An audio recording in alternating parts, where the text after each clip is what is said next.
खबर आपको दिखा रहे हैं। राज्यसभा में महिला आरक्षण बिल पर मोहर लगी। राज्यसभा में महिला आरक्षण बिल पास हो गया है। दोनों सदनों से पास हुआ नारी शक्ति वंदन बिल। नई संसद में पहला ऐतिहासिक बिल पास हो गया है। सर्वसम्मति से ये बिल जो है वो पास हो गया है। ऐतिहासिक क्षण, ऐतिहासिक दिन आज देश के लिए। महिला आरक्षण बिल यानी कि नारी शक्ति वंदन बिल लोकसभा से पास होने के बाद अब राज्यसभा में भी पास हो गया है। इस बिल के पक्ष में 215 वोट डाले गए। सर्वसम्मति से यह बिल जो है वो राज्यसभा से भी पास हो गया है।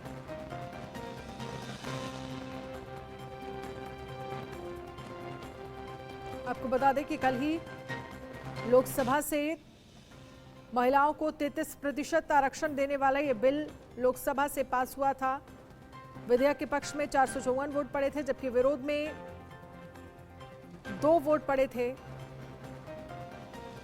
और कल आपको याद होगा प्रधानमंत्री नरेंद्र मोदी की तरफ से ट्वीट भी किया गया था। लोकसभा से विधेयक पास होने के बाद ट्वीट किया था, जिसमें उन्होंने कहा कि अभूतपूर्व समर्थन के साथ लोकसभा से बिल पारित होने पर खुशी हुई। और आपको याद होगा कुछ देर पहले ही जगदीप धनखड़ की तरफ से कहा गया, तिथि के अनुसार आज पीएम मोदी का जन्मदिन भी है। तो राज्यसभा के सभापति और उपराष्ट्रपति जगदीप धनखड़ ने बिल पारित होने के बाद सदन का ध्यान उस ओर भी दिलाया और कहा कि ये महज एक संयोग है। हिंदू कैलेंडर के अनुसार आज प्रधानमंत्री नरेंद्र मोदी का जन्मदिन भी है।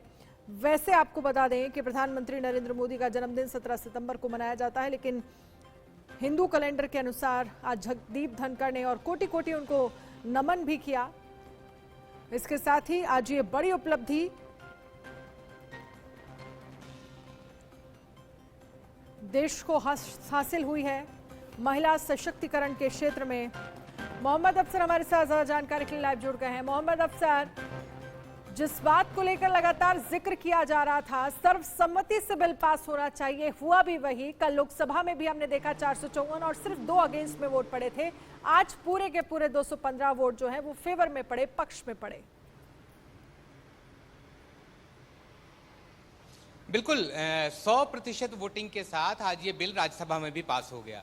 और शुरू से ही लग रहा था, क्योंकि जैसे ही नए संसद में इस बिल को लाने की बात हुई थी और जैसे ही कैबिनेट में ये पारित हुआ था, उसी वक्त ये एहसास हो गया था कि इस बार ये बिल पास हो ही जाएगा और इस बार ये अधिनियम बन जाएगा। तो सबसे बड़ी बात ये कि लगातार पूरे दिन बहस चली। कई इसमें अमेंडमेंट्स लोगों ने, जो दूसरे सांसद थे उन्होंने अमेंडमेंट्स के सुझाव दिए, लेकिन सारे बहसों के बाद सभी ने एक स्वर में इसका समर्थन किया।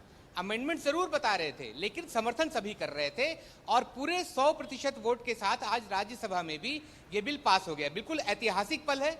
और सबसे अच्छी बात यह कि नए संसद में पहला बिल नारी शक्ति के रूप में देखा जा रहा है और इसीलिए जो बिल पिछले 27 साल से लटका हुआ था वो अब पास हो गया है। हाँ, विपक्ष ये जरूर कह रहा है कि इसको जल्दी से जल्दी लागू भी करा लें, ताकि आने वाले चुनाव में, क्योंकि अगले साल ही लोकसभा इलेक्शन है, तो लोकसभा इलेक्शन में ये लागू हो जाए, ऐसा विपक्ष मांग कर रहा है। लेकिन इसमें अभी थोड़ी ज़रूरत है, क्योंकि किस तरीके से लागू होगा इसमें थोड़ा वक्त लग सकता है। लेकिन इन सब के बावजूद सभी ने एक स्वर में इसका समर्थन किया और 100% वोटिंग के साथ आज ये राज्यसभा में पास हो गया। बिल्कुल ऐतिहासिक पल था ये। बिल्कुल। और इसके साथ ही, क्योंकि देखिए इसी बात का जिक्र लगातार किया जा रहा है, विपक्ष भी यही कह रहा है कि ये बिल जो है वो लागू कब से होगा, इसे तुरंत क्यों नहीं लागू किया जा सकता। 2029 का जिक्र किया जा रहा है, क्योंकि परिसीमन होगा और उसके बाद जातिगत जनगणना और तब जाकर इस बिल को लागू किया जा सकता है।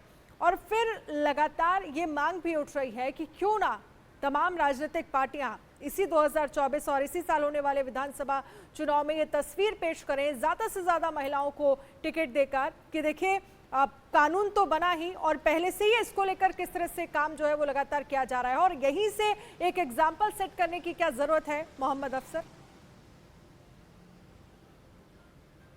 बिल्कुल ऐसा राजनीतिक पार्टियां जरूर कर सकती हैं, क्योंकि भले ही इसमें थोड़ी पेचीदगियां हैं, क्योंकि जनगणना की जरूरत है और साथ ही परिसीमन की भी जरूरत है। लेकिन राजनीतिक पार्टियां एक एग्जाम्पल सेट कर सकती हैं कि हम उस वक्त का इंतजार नहीं करेंगे, हम आज ही, क्योंकि अगर मान लीजिए कि उत्तर प्रदेश में जितनी सीटें हैं उसमें 1/3 हम महिलाओं को दे देते हैं, तो जो भी पार्टी ये करती है तो एक एग्जाम्पल सेट होगा कि हमने इतनी सीटों में 1/3 महिलाओं को दे दिया बिना इसके लागू हुए।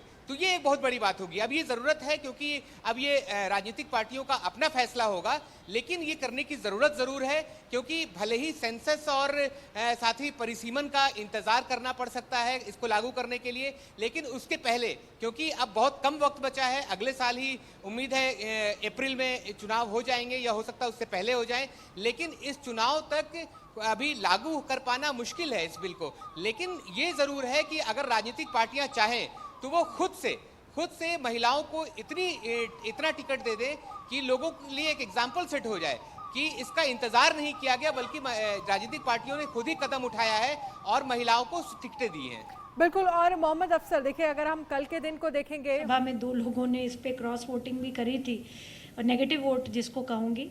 आज राज्यसभा का वोटिंग सुन करके कि किसी ने भी इस बिल के अगेंस्ट नहीं वोट किया, मुझे लगता है this is what an elderly house is all about. और ये इंटेलेक्चुअली मुझे लगता है कि बहुत अच्छा लगा हम सभी को, और हर देश की स्त्री प्रधानमंत्री जी को आज हृदय से धन्यवाद दे रही है, उनको आशीर्वाद दे रही है। 2024 में फिर से हम, मुझे लगता है प्रधानमंत्री जी को प्रधानमंत्री बनने से कोई नहीं रोक सकता। जी मैम, आप भी एक महिला हैं और बीजेपी की इस ऐतिहासिक उपलब्धि को आप किस तरह से देखती हैं, और इस बिल से महिलाओं को क्या कुछ फायदे होंगे? मैं समझती हूँ, पहली बात जो कि मैंने पहले भी कहा कि प्रधानमंत्री जी की ये दूरगामी सोच का परिचायक है, और इस बिल के आने से महिलाओं को बहुत सारे फ़ायदे होंगे। उनको पहले कहा जाता था कि नारी जो है इतनी हम सशक्त बना दें, जो विमेन एम्पावरमेंट का ईरा है वो तब तक नहीं हम साकार रूप से देख सकते हैं जब तक विमेन की यानी महिलाओं की हस्तक्षेप या उनकी जो पार्टिसिपेशन है वो राजनीतिक रूप से भी रहे। जब वो पावर में रहेंगी, जब वो पॉलिसी मेकर्स रहेंगी, तभी जा कर के देश की दिशा और दशा बदल सकती है। और इस बिल ने यही काम करने का प्रयास किया है, और इसके बहुत सारे क्लॉजेज हैं। तो मैं यही कहूँगी कि सभी महिलाओं के लिए ये एक सूरज की किरण का काम करेगा, और मैं तो कहूँगी कि ये आगे आने वाले भविष्य में जो हमारी बच्चियां हैं, बेटियां हैं, बहुएं हैं, माएँ हैं, बहनें हैं, सभी महिलाओं के लिए ये मुझे लगता है एक बहुत ही बड़ा सार्थक प्रयास रहेगा प्रधानमंत्री जी के कर कमलों से। जी, बीजेपी नेता अपर्णा यादव को आप सुन रहे थे, जहां पर वो इस बिल का स्वागत करती हुई नजर आई। उनकी तरफ से कहा गया कि देखिए महिला सशक्तिकरण की दिशा में एक कदम और हम आगे बढ़ते हुए नजर आए, और जब तक पूरी तरह से महिला सशक्त नहीं हो जाती, किस तरह से लगातार सरकार काम कर रही है। और उनकी तरफ से प्रधानमंत्री नरेंद्र मोदी का भी जिक्र किया गया। मोहम्मद अफसर हमारे साथ लगातार बने हुए हैं। मोहम्मद अफसर, कल भी हमने देखा और आज भी हमने देखा, और हमने ये भी देखा कि किस तरह से शांतिपूर्ण तरीके से कल दिन भर बहस हुई लोकसभा में, आज राज्यसभा में बहस हुई, शांतिपूर्ण तरीके से वोटिंग हुई। इस तरह का नज़ारा जो है वो संसद में बहुत कम ही सदन में हम देख पाते हैं। लेकिन अब अगर हम बात डिस्कशन की करें तो कुछ नज़र आ रहा था कि विरोध है, लेकिन वोट जब डाले गए तो ये कहा जा सकता है कि पक्ष में ही पड़ते हुए नजर आए, और सर्वसम्मति से ये बिल जो है वो पास हुआ है। लेकिन इन सब के बीच विपक्ष जो कह रहा है कि SC, ST और OBC को भी आरक्षण जो है वो इस बिल में दिया जाए।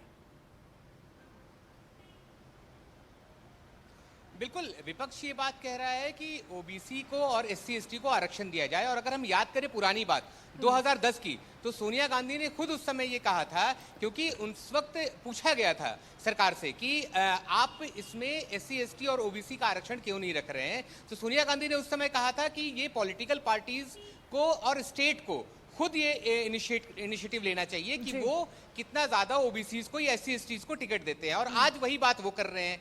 तो ठीक है, एक तरफ से देखें तो हम ये एक सलाह उनकी तरफ से देख सकते हैं, और दिन भर अमेंडमेंट्स की सलाह बहुत सारी दी गई अलग अलग नेताओं द्वारा, अलग अलग सांसदों के द्वारा। लेकिन जब वोटिंग का वक्त था तो ये देखना बहुत सुखद था, बहुत अच्छा लग रहा था कि बिना किसी विरोध के एक स्वर में 100% वोटिंग के साथ बिल को राज्यसभा में आज पास कर दिया गया।